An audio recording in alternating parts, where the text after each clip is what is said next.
Assalamualaikum warahmatullahi wabarakatuh. Hai, saya Chandra Muki dari kelas 12 Bahasa SMA Negeri 1 Koba. Pada kesempatan kali ini saya akan membuat video pembelajaran mengenai materi prakarya dan kewirausahaan. Enjoy working guys. Nah, inti materi pada hari ini ada dua. Yang pertama, budidaya unggas petelur. Yang kedua, budidaya unggas pedaging. Budidaya unggas petelur adalah usaha pengelolaan hayati berupa unggas dengan tujuan untuk dipanen hasilnya. Budidaya unggas petelur dibutuhkan sarana dan peralatan. Sarana dan peralatannya itu meliputi seperti kandang, pemberi makan, pemberi vaksin, vitamin, dan lain sebagainya. Jenis-jenis unggas petelur pertama ada angsa, bebek, ayam, burung puyuh, dan lain sebagainya dan masih banyak. Berikut contoh-contoh dari gambar unggas petelur dan hasil telurnya. Selanjutnya adalah perencanaan wirausaha di bidang budidaya unggas petelur. Yang pertama ada menentukan jenis ternak yang akan dibudidayakan. Yang kedua ada menentukan lokasi kandang sesuai dengan situasi dan kondisi yang dibutuhkan. Yang ketiga ada menentukan skala usaha yang akan dibuat. Kita harus menentukan skala terlebih dahulu sebelum melakukan pembudidayaan apapun itu jenisnya, oke? Oke, selanjutnya yaitu keuntungan berternak ayam petelur, yaitu sebagai berikut. Yang pertama, ayam petelur akan menghasilkan daging dan telur mengandung protein hewani untuk kebutuhan manusia. Yang kedua, pembibitan ayam petelur bisa dilakukan sendiri dan mudah. Yang ketiga, berternak ayam petelur sangat menguntungkan jika bisa mengontrol dan mengawasinya dengan baik. Selanjutnya adalah beberapa hal yang harus dilakukan sebelum memulai budidaya ayam petelur. Yang pertama ada pilih jenis ayam yang akan dibudidayakan. Nah, kita harus memilih dulu jenis ayam yang akan kita budidayakan. Yang kedua, pemilihan lokasi. Nah, ini penting banget. Pemilihan lokasi yaitu kita harus memilih lokasi sesuai kebutuhan dari ternak yang akan kita budidaya. Yang ketiga, ada pembibitan ayam petelur. Kita harus memilih bibit yang unggul dalam budidaya unggas. Yang keempat ada penggunaan kandang. Nah, kita harus menggunakan kandang yang tepat sesuai dengan ternak yang kita budidaya. Yang kelima, pemberian pakan ayam. Kita harus memberi pakan sesuai kebutuhan dari ternak. Yang keenam ada pemberian minum.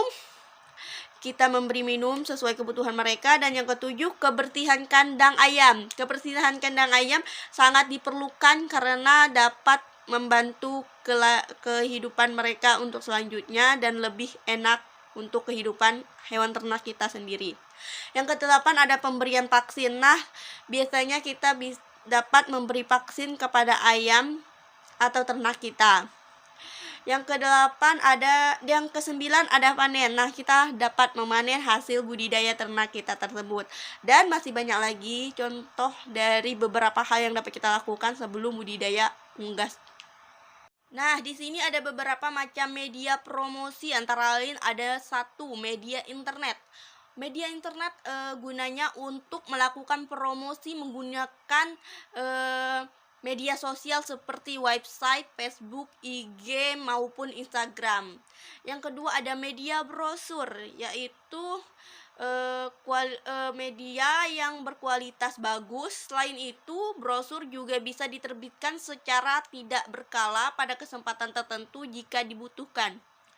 Yang ketiga ada media banner. Banner biasanya dicetak dalam ukuran yang besar dan dipasang pada tembok-tembok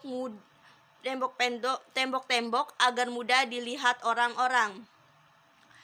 Biasanya banner dipasang pada rangka yang berbentuk X.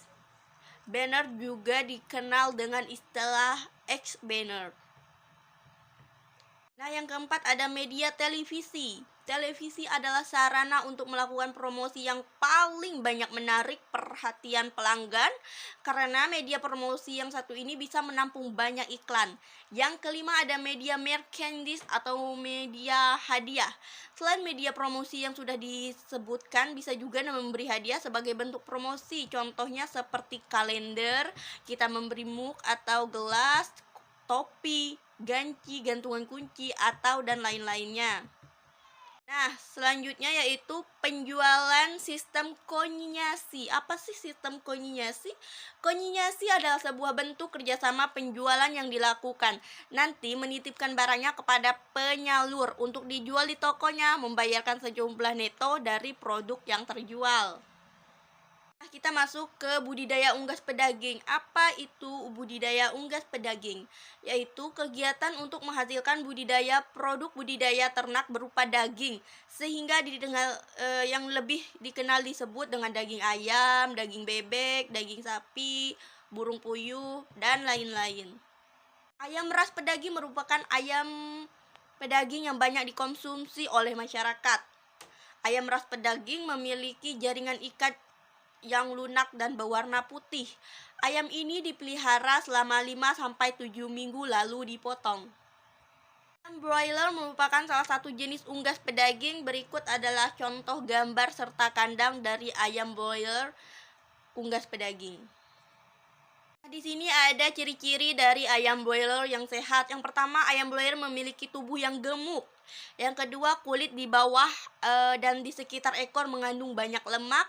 Yang ketiga, kulitnya mengkilat dan mudah sobek. Yang keempat, dagingnya empuk dan kenyal saat dipegang. Yang kelima, nafsu makan yang baik. Yang keenam, ayam memiliki mata, wajah, dan bulu yang cerah. Yang ketujuh, memiliki gerakan yang lincah. Nah, di sini ada manfaat berternak hewan unggas bagi masyarakat dari jenis ayam, yakni ayam akan menghasilkan daging dan telur yang mengandung protein hewani yang baik untuk kebutuhan manusia. Bahkan kotorannya bermanfaat untuk pupuk sehingga tidak perlu dibuang. Jadi sangat worth it dan bagus banget untuk ternak budidaya unggas, guys. Sekian yang dapat saya sampaikan. Mohon maaf jika ada kesalahan dalam tutur kata dan penjelasan materinya. Jangan pernah berhenti belajar karena hidup tak pernah berhenti mengajar. Tetap patuhi protokol kesehatan. Sekian dan terima kasih. Thank you for watching.